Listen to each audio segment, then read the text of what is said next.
সরষের তেল গরম হয়ে গেছে, এবার এতে কালো জিরা আর শুকনো লঙ্কা কুচি ফোড়ন দিয়ে দেবো। এটা একটু ভেজে নেব।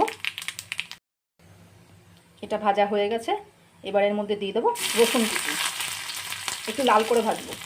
রসুনটা লাল করে ভেজে নিয়েছি, এবার এর মধ্যে দিয়ে দেবো পেঁয়াজ কুচি, দিয়ে দেবো একটু হলুদ আর একটু নুন। পেঁয়াজটা একটু লাল হয়ে গেছে, এবার এর মধ্যে দিয়ে দেবো একটু সামান্য পোস্ত। এবার দিয়ে দেবো ডিম আর আলু সিদ্ধ হাতে মেখে নিয়েছি।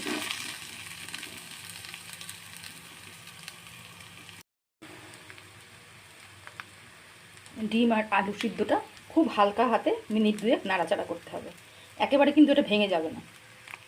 এটা হয়ে গেছে, এবার নামানোর আগে একটু লেবুর রস দিয়ে দেবো, ব্যাস তাহলেই এটা হয়ে যাবে।